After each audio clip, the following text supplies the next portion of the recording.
नमस्कार दोस्तों, आज की हमारी कहानी है आखिर वो तुम्हारा पति है।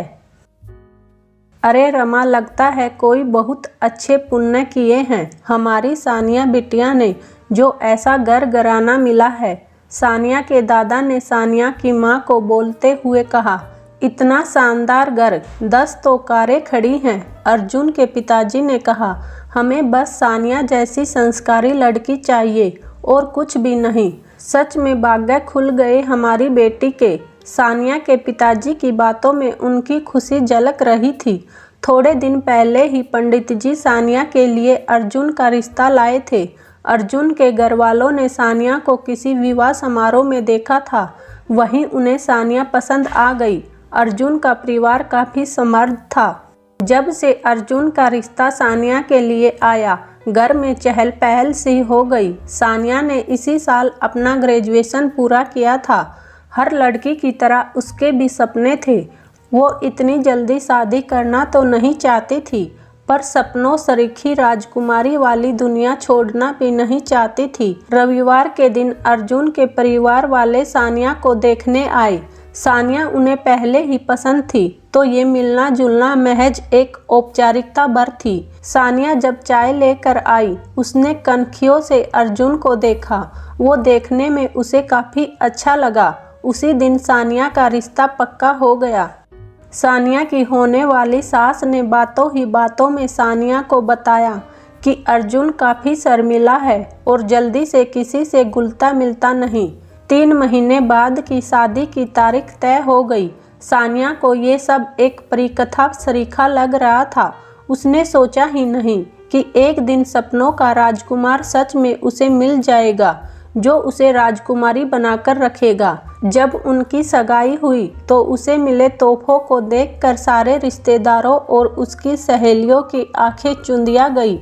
कईयों को तो सानिया की किस्मत से जलन होने लगी।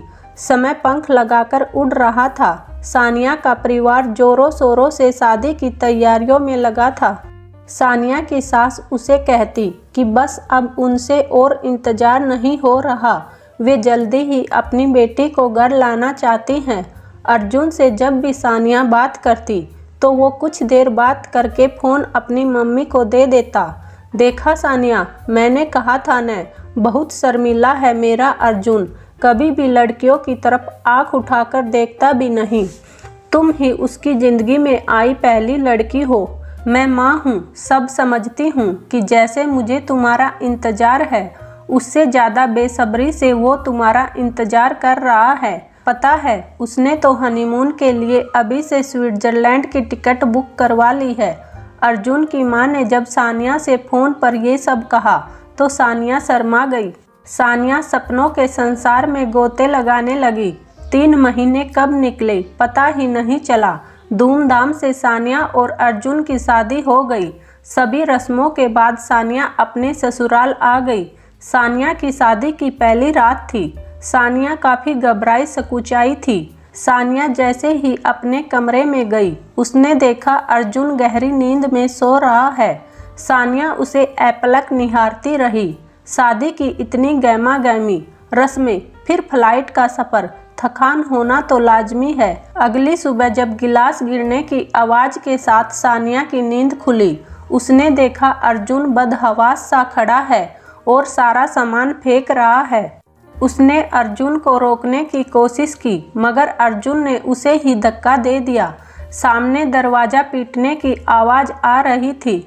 सानिया ने भागकर दरवाज़ा खोला तो सामने अर्जुन की माँ खड़ी थी। मुरारी काका, रामू, अर्जुन की माँ ने कहा तो 2 नौकरों ने कसकर अर्जुन को पकड़ लिया। अर्जुन की माँ ने उसे शांत किया और एक इंजेक्शन लगाया। थोड़ी ही देर में अर्जुन शांत हो गया। दोनों नौकरों ने मिलकर उसे पलंग पर लिटा दिया। सानिया बोचक्की सी खड़ी सब देख रही थी। कुछ नहीं बेटा, तुम डरो मत, बस कभी कभी ऐसा हो जाता है। उसे एक छोटी सी न्यूरोलॉजिकल प्रॉब्लम है तो हो जाता है, सानिया की सास ने उसे कहा। सानिया एकटक उन्हें देखती रही। सानिया, ब्रेकफास्ट रेडी है, तुम जल्दी फ्रेश होकर नीचे आ जाओ, सानिया की सास ने सानिया को बोला और चली गई। सानिया ने अर्जुन को देखा। वो बेसुध सा पलंग पर लेटा था।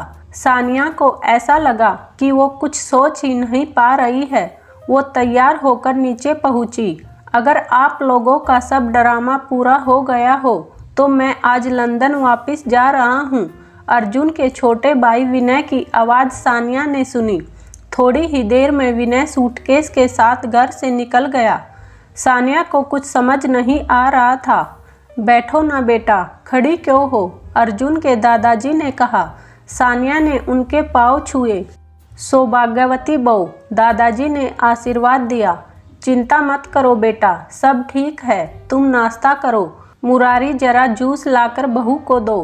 दादाजी के कहने पर सानिया ने अनमने मन से नाश्ता किया, पर हजारों सवाल उसके दिमाग में थे। अब तो ये रोज का हो गया था। हर दिन अर्जुन को इंजेक्शन दिए जाते। जब तक वो दवाइयों के नशे में रहता तब तक शांत रहता। जब उसे दवाइयाँ नहीं दी जाती वो किसी जानवर की तरह हिंसक हो जाता। सानिया को कुछ समझ नहीं आ रहा था। वो अपने परिवार वालों से बात करना चाहती थी, मगर जब भी वो फ़ोन के आसपास होती कोई ना कोई खड़ा रहता। उसके घर से फ़ोन आई पर सानिया को बोलने का मौका ही नहीं दिया। अर्जुन की माँ ने एक तरह से नज़रबंद हो गई वो घर में। एक हफ्ता निकल गया। सानिया को घर के नौकरों से पता चला कि अर्जुन काफ़ी सालों से मानसिक रूप से बीमार है और लंबे समय से उसका इलाज चल रहा है। सानिया टूट गई। अगले दिन उसने हिम्मत जुटाकर कहा, दादाजी, मम्मी, पापा जी, क्यों आपने मुझे इतने बड़े धोखे में रखा? आप जानते हैं अर्जुन की हालत के बारे में। क्यों आपने मेरी ज़िंदगी बर्बाद की? कहते हुए सानिया सुबक पड़ी। बेटा, अर्जुन का ट्रीटमेंट चल रहा है, देखना वो जल्दी ही अच्छा हो जाएगा। तुम चिंता क्यों करती हो? बुरा समय है, ये भी जल्दी निकल जाएगा और फिर सब कुछ तो है तुम्हारे पास। तुम बस बोलो और वो चीज़ हाजिर है। और क्या चाहिए एक लड़की को? दादाजी ने कहा। और क्या चाहिए? मैं कोई कठपुतली नहीं हूँ, जीता जागता इंसान हूँ। इतना बड़ा धोखा देने के बाद भी आप ये बोल रहे हैं? सानिया ने लगभग चीखते हुए कहा। सानिया, आवाज़ नीचे रखो। तुम जैसी लड़की जो कभी सपने में भी नहीं सोच सकती, आज वो सब तुम्हें मिल रहा है और तुम दादाजी से इतनी बदतमीजी से बात कर रही हो। अर्जुन की माँ ने चिल्लाते हुए कहा। बहू, शांत रहो। देखो सानिया बेटा, तुम बहुत समझदार लड़की हो और आखिर जैसा भी है वो है तो तुम्हारा पति। उसका ध्यान रखना, सेवा करना तो तुम्हारा फर्ज है। कोई बात नहीं, अभी तुम गुस्से में हो जाता है कभी कभी। देखना तुम्हारी सेवा और साथ से अर्जुन जल्दी ठीक हो जाएगा, दादाजी ने कहा और सब चले गए। देखो सानिया, तुम्हारे पापा आए हैं, चलो आओ, नीचे आओ, सानिया की सास ने आवाज़ दी। सानिया की शादी को लगभग महीना होने आया था। हर दिन उसके लिए पहाड़ जैसा था। वो नीचे गई। उसके पापा नीचे हॉल में दादाजी से बातें कर रहे थे। चलो, सोच क्या रही हो? सानिया की सास ने कहा। वो सानिया को घर ले जाने आए हैं। उसकी पग फेरे की रस्म भी बाकी है। घर में सब उसको बहुत याद कर रहे हैं। इतनी दूर जो चली गई है, उसकी माँ का तो दिल ही नहीं लग रहा। सानिया के पापा दादाजी से बोल रहे थे। देखिए समधी जी, इसी हफ्ते तो सानिया और अर्जुन यूरोप जा रहे हैं। फिर थोड़ा समय सानिया बिटिया हमारे लंदन वाले घर में भी रह लेगी। आपकी बेटी बड़े आराम से है, आप चिंता मत कीजिए, अर्जुन के दादा ने कहा। सानिया बैठक हॉल में आ गई। पापा को देखकर उसकी रुलाई फूट गई। अरे मेरी लाडो, क्यों रो रही है? मैं तुझे लेने आया था, पर मुझे नहीं पता था तू और अर्जुन जी घूमने जा रहे हो। कोई नहीं, तू वापस आए तो फ़ोन कर देना, मैं तुझे लेने आ जाऊंगा, सानिया के पापा ने कहा। सानिया उनसे अकेले में बात भी नहीं कर पाई। सानिया ने बहुत कोशिश की, मगर उसका हर प्रयास विफल रहा। चलो, मेरी आत्मा तृप्त हो गई बेटी का सुख देखकर। मैं भी निकलता हूँ, आज शाम की ट्रेन है मेरी, सानिया के पापा ने कहा और वो निकलने लगे। सानिया ने पापा के पाँव छुए और उन्होंने सानिया को गले लगा लिया। सानिया ने सबसे नज़र बचाकर एक चिट उनके हाथ में पकड़ा दी। सानिया के पिताजी बाहर आ गए। उन्हें कुछ समझ नहीं आ रहा था कि सानिया ने उन्हें वो कागज का टुकड़ा क्यों दिया। कहीं न कहीं उन्हें लग रहा था कि सब कुछ होते हुए भी सानिया के चेहरे पर वो चमक नहीं है। उन्होंने वो चिट खोला। उस पर सानिया ने सिर्फ एक लाइन लिखी थी, प्लीज पापा मुझे यहाँ से ले चलो। सानिया के पापा का मन अनहोनी की आशंका से कांप गया। आधे घंटे बाद ही वो फिर सानिया के घर पर गए। समधी जी, अभी अभी घर से फोन आया है। सानिया के दादाजी की तबीयत बहुत खराब है, मुझे सानिया को ले जाना पड़ेगा, सानिया के पापा ने कहा। थोड़ी ही देर में सानिया अपने पिता के साथ ट्रेन में थी। सानिया के पिताजी ने उसे सवाल किया पर वो सुनने में ताक रही थी। घर पर जैसे ही माँ ने उसे गले लगाया, वो फपक कर रो पड़ी। सब पर मानो पहाड़ टूट पड़ा। किसी को भी यकीन नहीं हो रहा था कि उनकी लाडली के साथ ऐसा कुछ हो सकता है। एक दिन सानिया की दोस्त रितु उससे अपनी शादी का कार्ड देने आई। रितु ने कहा, आप सबको शादी में ज़रूर आना है। सच में रवि और उसकी फैमिली इतनी प्यारी है।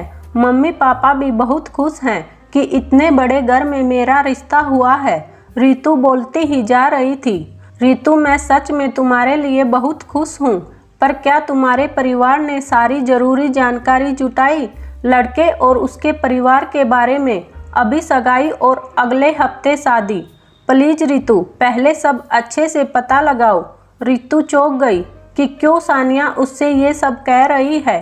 3 दिन बाद ही रितु का फ़ोन आया। सानिया, तुम सही कह रही थी, वो लड़का और उसका परिवार ठीक नहीं है।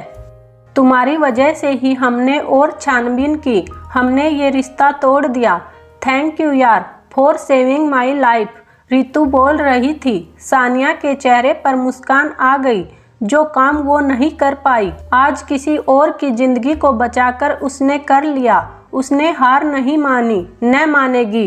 रितु को उसने दूसरी सानिया नहीं बनने दिया। जिंदगी थम जाने का नाम नहीं, ये उसने समझ लिया था। दोस्तों, सानिया की कहानी हमारे ही समाज की एक सच्ची कहानी है। शादी एक ऐसा बंधन है जो गुड्डे गुडियों का खेल नहीं, मगर ना जाने क्यों कई बार जीवन के इतने बड़े फैसले को हम किस्मत के भरोसे छोड़ देते हैं। सिर्फ बाहरी दिखावा कुछ नहीं होता, हकीकत तो ये है जो दिखता है वो हो ये जरूरी नहीं। न जाने कितनी ही सानिया है जो इस धोखाधड़ी का शिकार बनती हैं। इसलिए दोस्तों, मेरा अनुरोध है कि शादी जैसा बड़ा फैसला लेने के लिए अच्छी तरह से जांच परख की जाए। उम्मीद है दोस्तों आपको हमारी यह कहानी पसंद आई होगी। आप भी अपनी राय कमेंट में ज़रूर बताएं। साथ ही वीडियो को लाइक और चैनल को सब्सक्राइब भी करें।